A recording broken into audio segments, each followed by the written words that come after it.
Selamat datang di channel Xiaoyan. Kali ini Mimin akan memberikan spoiler dari Battle Talk The Heaven Season 5 episode 99. Oke, tanpa basa-basi kita langsung bahas ke videonya. Kedatangan Xiaoyan untuk menghentikan serangan dari gerbang roh tanah membuat semua orang kaget. Namun, ketika dia melihat wajahnya, ternyata orang itu adalah Xiaoyan, mantan Nalan Yanran sendiri yang dulu pernah direndahkan, dipermalukan, dan bahkan hingga akhirnya perceraian terjadi antara mereka. Xiaoyan tersenyum, kemudian melanjutkan bertanya mengenai keadaan Nalan Yanran. "Apakah kamu baik-baik saja?" Nalan Yanran terkejut karena ini pertama kali Xiaoyan yang benar-benar bicara dengan lembut padanya. Kelihatannya, Xiaoyan sudah melupakan tentang masa lalu mereka. Segera Nalan Yanran menjawab, "Aku baik-baik saja, terima kasih." Wang Tian dan yang lainnya berkata, "Sepertinya teman ini ingin bertingkah seperti pahlawan yang menyelamatkan wanita cantik." Xiaoyan tidak memperdulikan perkataan mereka. Akhirnya, segera mereka bertiga menyerang Xiaoyan dengan teknik mereka. Nalan Yanran segera memperingati Xiaoyan agar berhati-hati. Tapi, Xiaoyan masih santai menahan kekuatan mereka dengan inti api hijaunya. Xiaoyan kembali mengeluarkan pandangannya dan segera untuk melawan mereka.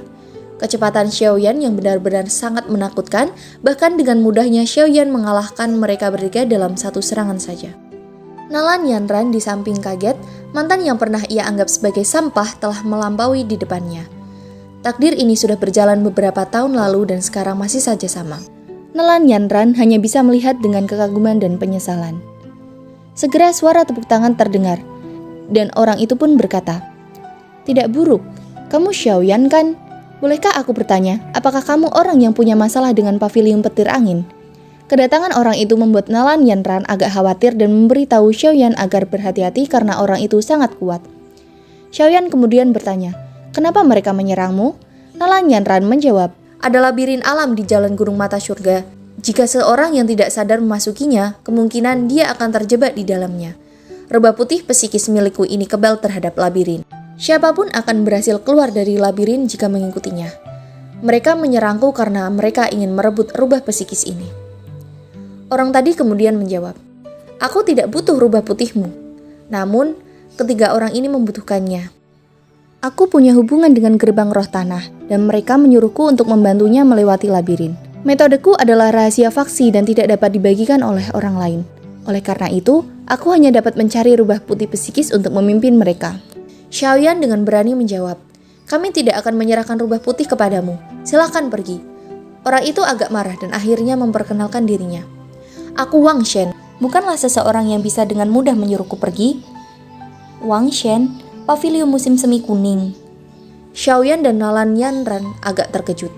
Nalan Yanran takut dengan identitas dan kekuatan Wang Shen. Tapi Xiaoyan terkejut karena dia bertemu dengan murid pavilion lainnya dan menunggu untuk bertemu dengan murid pavilion bintang jatuh. Nalan Yanran khawatir berkata, "Xiaoyan, kenapa kita tidak menyerahkan rubah putih itu pada mereka? Wang Shen ini sangat haus darah, apalagi dia sangat kuat. Kemungkinan dia sudah menjadi puncak kelas Dou Huang. Menurut rumor, dia pernah bertarung dengan beberapa iblis tua sekelas Du Zong dan tidak mati." Xiaoyan tersenyum mendengarnya. Cuma puncak Dou Huang, sedangkan Xiaoyan sudah sering membunuh orang tua dari kelas Dou Zong lebih dari 5 kali. Xiaoyan melanjutkan berkata, "Kamu bisa melupakan rubah putih jika kamu menginginkannya.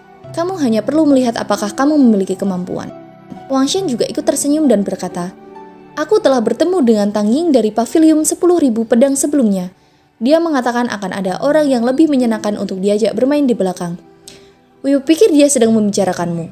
Kalau begitu, aku ingin melihat apakah kamu bermain dengan menyenangkan seperti yang dia katakan."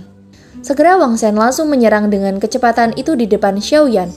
Xiaoyan menahannya serangan aktivitas kegelapan Wang Shen dengan api surgawi Xiaoyan. Merasakan kekuatan api surgawi Xiaoyan, Wang Shen juga terkejut. Xiaoyan pun langsung mengeluarkan pedang hitamnya bersiap untuk bertarung lagi. Namun, Wang Shen segera berkata, "Tidak heran jika Tang Ying memperingatkanku. Kau memang punya kekuatan. Masalah hari ini akan berakhir di sini. Aku akan menunggumu di pos ujian Gunung Surgawi." Segera, Wang Shen menghilang dari pandangan Xiaoyan. Sedangkan Hua Tian juga mengikuti pergi setelah kaget bahwa Wang Shen ternyata takut dengan Xiaoyan.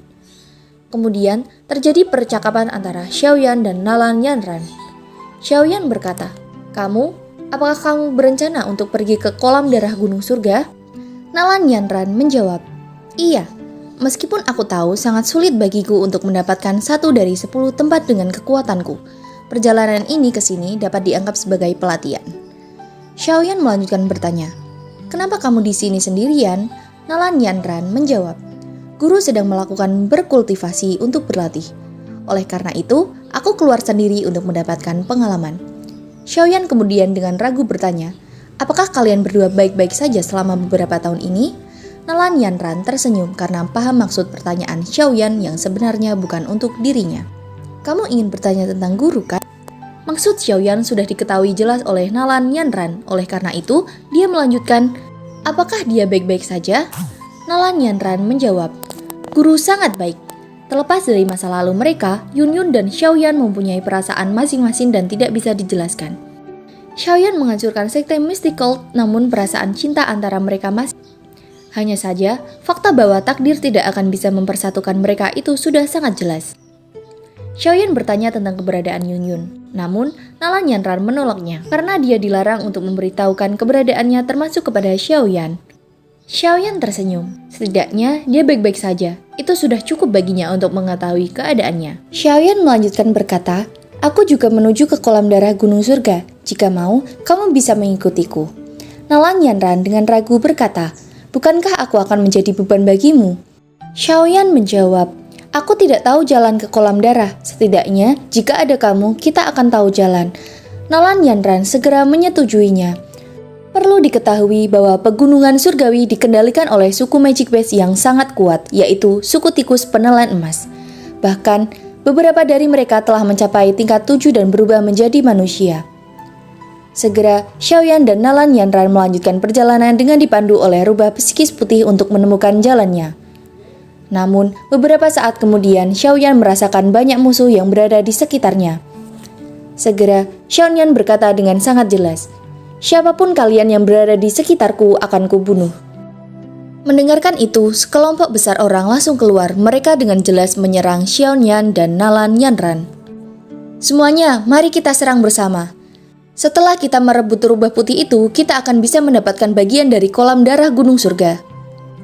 Mereka dengan jelas ingin merebut rubah psikis itu. Tentu saja pertarungan tidak akan bisa dihindarkan begitu saja. Dan Xiaoyan tidak akan menahan diri lagi. Di bawah serangan puluhan musuh, siapapun yang menyerang akan dibunuh oleh Xiaoyan tanpa sisa.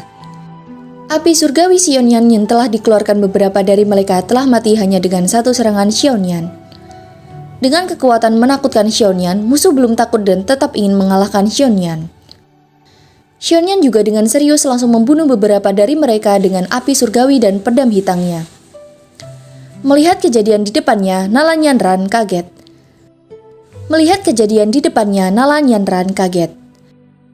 Kekejaman dan kekuatan Xiaoyan sangatlah menakutkan. Bahkan, dia tidak segan membunuh manusia seperti membunuh nyamuk di depan mata. Musuh yang melihat bahwa wanita di samping Xiaoyan lebih lemah, berniat untuk menangkapnya untuk dijadikan sandera.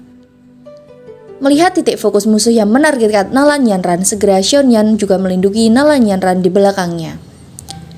Xian menggunakan teknik pengusaha 6 tubuhnya. Hati semua orang tanpa sadar menjadi dingin ketika serangan Douxi terakhir diblokir oleh bayangan penguasa hitam. Meskipun orang ini adalah Do Huang bintang 9, ada hampir 20 Do Huang di pihak mereka, namun mereka tidak dapat mematahkan pertahanan Xiaoyan meskipun menyerang bersama. Bintang 9 Do Huang mungkin cukup kuat, tapi sepertinya cukup sulit untuk mencapai tahap seperti ini, bukan? Setelah itu, Xiaoyan menyuruh Nalan Yanran agar segera memasuki labirin terlebih dahulu, agar Xiaoyan bisa fokus untuk membunuh mereka semua. Nalan Yanran segera berkata, aku akan menunggumu di pintu masuk labirin. Jangan berjalan sembarangan setelah kamu masuk. Hati-hati. Pedang di tangan Xiaoyan perlahan terangkat saat melihat Nalan Yanran masuk. Douxi hijau giok yang kuat melonjak keluar dan segera dituangkan ke dalam pedang hitamnya. Merasakan kekuatan menakutkan Xiaoyan, akhirnya mereka sadar orang yang ada di depan mereka ini sebenarnya adalah orang yang sangat kuat dan tidak kalah dengan Tang Ying dan Wang Shen. Sudah terlambat untuk pergi sekarang. Mereka yang berniat untuk mundur lari sudah tidak bisa lagi. Kekuatan pedang hitam tadi segera menunjukkan kepada mereka tsunami yang mengancam api. Semua orang akhirnya terbunuh tanpa sisa di hadapan kekuatan Xiaoyan. Segera Xiaoyan berlihat untuk meninggalkan tempat itu. Namun tiba-tiba suara terdengar. Hehe, anak kecil, kamu benar-benar kejam telah membunuh semua orang ini. Namun, apa kau berencana pergi begitu saja? Segera Xiaoyan menyadari bahwa orang yang mengatakan kata-kata itu adalah seorang Douzong. Xiaoyan dengan sopan berkata, Tuan seharusnya seorang tetua dari suku tikus penelan emas ini kan? Orang tua itu mengiyakan jawabannya. Xiaoyan melanjutkan berkata dengan sopan, Junior adalah Xiaoyan. Mohon maaf jika Junior membuat tempat ini berserakan. Semoga Tuan tidak menyalahkanku. Ini adalah beberapa pil mendingki. Meskipun aku tahu ini mungkin bukan apa-apa di mata Pak Tuan, mereka memiliki efek yang cukup besar ketika digunakan untuk memulihkan doushi seseorang. Pak tua itu cukup bahagia menerimanya. Beberapa botol Jio Xiaoyan juga menyadari bahwa orang ini kemungkinan adalah orang alkemis. Pak tua itu langsung memperkenalkan dirinya bahwa dia adalah Jinju. Setelah itu, Xiaoyan segera meninggalkan tempat itu untuk mengejar Nalan Yanran. Setelah sampai di tempat labirin ujian, Xiaoyan bertemu dengan Nalan Yanran dibantu dengan rubah psikis putih sebelumnya. Perjalanan Xiaoyan dan Nalan Yanran melewati labirin berjalan lancar tanpa kendala dengan bantuan rubah psikis putih. Akhirnya, mereka telah sampai ke puncak gunung mata surgawi. Nalan Yanran segera berkata, "Ayo pergi." Titik tengah adalah tempat panggung gunung surga berada. Setelah itu, akan ada beberapa pos pemeriksaan yang ditempatkan suku tikus menelan emas. Hanya dengan berhasil melewati mereka, seseorang akan dapat mencapai kolam darah gunung surga di atas. Sepertinya ada cukup banyak orang saat ini yang hadir di sana. Meski mereka yang tiba saat ini tidak lemah, cukup sulit jika seseorang ingin menerobos mereka. Xiaoyan segera menjawab, "Kalau begitu, ayo pergi. Kita tidak boleh membiarkan orang lain menempati 8 tempat sebelum kita." Di tengah tempat ujian terdapat 20-an orang dan di sampingnya terdapat Feng Xinger dari pavilion petir angin yang sedang menunggu. Setelah itu, Xiaoyan dan Nalan Ranyan akhirnya masuk. Kemunculan kedua orang ini tentu saja menarik cukup banyak perhatian dari mereka yang hadir. Banyak tatapan melesat ke arah kedua orang ini. Namun, kebanyakan dari mereka tidak mengenal Xiaoyan dan Nalan Yanran. Di tempat lain, Feng Xinger berfokus dengan kedatangan Xiaoyan. Xiaoyan mengamati sekitarnya, dia melihat Tang Ying, Wang Sheng, Feng Xinger, dan yang lainnya. Namun, Xiaoyan kaget dengan anak kecil yang berada di sana. Nalan Yanran memperingati Xiaoyan agar berhati-hati. Orang itu adalah Mu Xingluan dari pavilion bintang jatuh. Walaupun dia terlihat sebagai yang paling kecil, namun dia sangatlah kuat. Mendengar informasi pavilion bintang jatuh, Xiaoyan bahagia. Namun, setelah langsung datang pemimpin klan tikus menelan emas yaitu Jinxi, seorang magic beast tingkat 7 yang telah berubah menjadi manusia dengan kekuatan Douzong bintang 6, dia segera memperkenalkan dirinya dengan berkata, "Aku adalah pemimpin dari suku tikus penelan emas Jinxi. Karena kalian semua sudah sampai di tempat ini, kalian pastinya bukan orang biasa.